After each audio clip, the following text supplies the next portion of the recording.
வார விடுமுறை வந்தாலே ஒவ்வொரு தொலைக்காட்சியிலும் மாறி மாறி விவாத நிகழ்ச்சி என்ற பெயரில் காரசாரமாக ஒவ்வொரு குடும்பத்தையும் வரவழைத்து விவாதம் செய்வது தற்பொழுது வாடிக்கையாகி வருகிறது.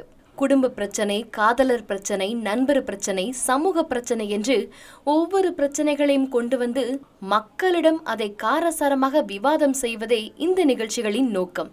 ஆனால் காலப்போக்கில் நிகழ்ச்சியின் நோக்கமே மாறிப்போகிறது என்றும், நிகழ்ச்சியில் உண்மைத்தன்மை இல்லாமல் டிஆர்பிக்காக மட்டுமே நிகழ்ச்சிகளை நடத்துகிறார்கள் என்றும் சமூக ஆர்வலர்கள் பலரும் இதை பற்றி விமர்சித்து வருகின்றனர். அந்த வகையில் தமிழ் சினிமாவில் இயக்குனராக வலம் வரும் பா. ரஞ்சித்தும் பிரபல தொலைக்காட்சி ஒன்றில் ஒளிபரப்பப்படும் விவாத நிகழ்ச்சியை பற்றியும் அவர் கடுமையாக விமர்சித்து உள்ளார். இன்னைக்கு இப்ப சமீபத்தில் கூட நீயா நானான்னு ஒரு நிகழ்ச்சியில் ஒருத்தர் வந்து பேசுறாரு. உண்மையிலே உங்களுக்கெல்லாம் குறைந்தபட்ச ஒரு அக்கறை கூட கிடையாதா? ஒரு சமூகத்தை பற்றி தொடர்ந்து ஒரு மோசமான ஒரு உரையாடலை நிகழ்த்துவதற்கு ஒரு வார்த்தையை பயன்படுத்துகிறார்கள். அந்த வார்த்தையை எந்த எடிட்டும் பண்ணாம நீ ரிலீஸ் பண்ற, அந்த வார்த்தையை எந்த எடிட்டும் பண்ணாம நீங்க தொடர்ந்து பேசிட்டே இருக்கிறீங்க. எதுக்கு?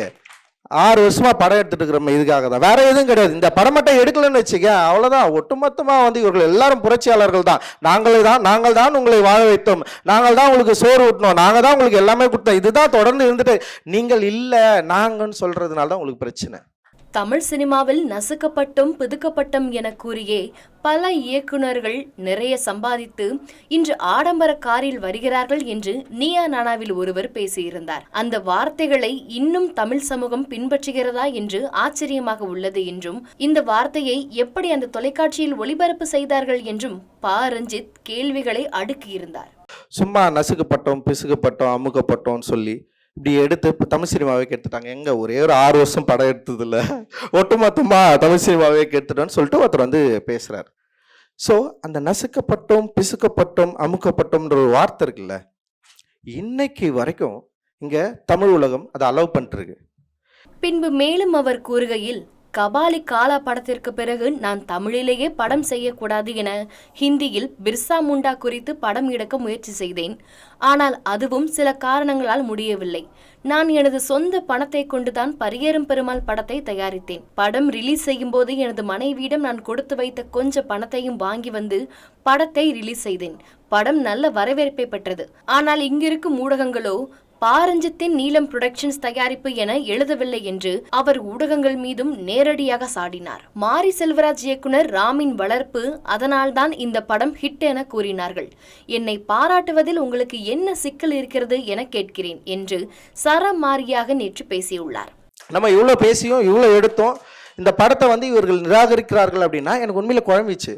சரி, ஓகே, நம்ம படம் எடுக்கலாமா வானாவா அப்படின்னு யோசிச்சு தமிழில் படமே எடுக்கூடாதான்னு சொல்லிட்டு விட்டு நான் ஹிந்தியில் படம் எடுக்கலாடான்னு போயிட்டேன். நான் ஹிந்தியில் படம் எடுக்கலான்னு போயிட்டு பிர்சா முண்டா படம் எடுக்கலான்னு சொல்லிட்டு அதை பற்றி ஒர்க் பண்ண ஆரம்பிச்சிட்டேன்.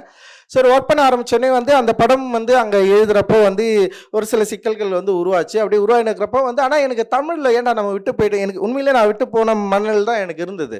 சரி, என்னடா பண்ணலாம் அப்படின்னு யோசிச்சுன்னு இருக்கிறப்போ அந்த டைமில் தான் பரியேறும் பெருமாள் எடுத்து வச்சுருந்தோம், ரிலீஸ் பண்ணோம். அது ஒரு பெரிய ரீச் ஆச்சு. அப்போ கூட என்ன நிகழ்ந்ததுன்னா, பரியேறும் பெருமாள் என் சொந்த காசு போட்டு நான் படம் எடுத்தேன். நான் தான் ப்ரொடியூசர். அது அந்த படத்தை ரிலீஸ் பண்ணுறப்போ என் பொறாட்டி கிட்ட கொஞ்சம் காசு கொடுத்து வச்சிருந்தேன், நீங்கள் கொஞ்சம் சேர்த்து வச்சுக்கோன்னு சொல்லிட்டு அதை கூட பிடிக்கணும் நான் ரிலீஸ் பண்ணேன் நான் அந்த படத்தை. ஆனால் அந்த படம் பார்த்து விட்டு ஒரு விகடன் நினைக்கிறேன், யார் நீலம் புரொடக்ஷன் தயாரிப்புன்னு கூட எழுதலை அவங்க. ஆனால் பரியேறும் பெருமாள் சூப்பராக இருக்கு. ஒரு டைரக்டர் எழுதுறாரு, இயக்குனர் ராமின் வளர்ப்பு, அதனால்தான் இந்த படம் எடுக்கப்பட்டது. என்னை பாட்டுவதில் உங்களுக்கு என்ன சிக்கல் இருக்குதுன்னு நான் சொல்றேன். நான் நீலம் புரொடக்ஷன் எழுதுறதுல உங்களுக்கு என்ன பிரச்சனை? ஒரு சிறந்த படைப்பு வருது, அந்த சிறந்த படைப்பு யாரால் தயாரிக்கப்படுகிறது?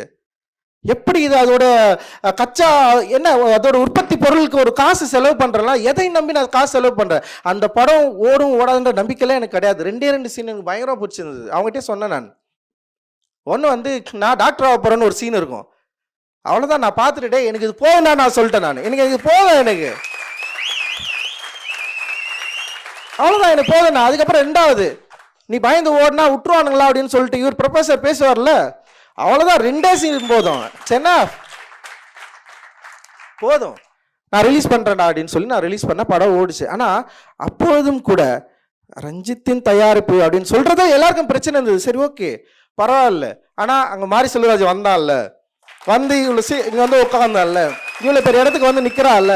இந்நிலையில் பா ரஞ்சித் நேற்று மேடையில் பேசியதை தொடர்ந்து சமூக வலைதளங்களில் அந்த வீடியோக்கள் வைரலாக பரவி வருகின்றன. செய்திகளை உடனுக்குடன் தெரிந்து கொள்ள கீழ்கண்ட கேபிள் மற்றும் டிடிஹெச் நெட்வொர்க்குகளில் எம்நாடு செய்தி தொலைக்காட்சியை காணுங்கள்.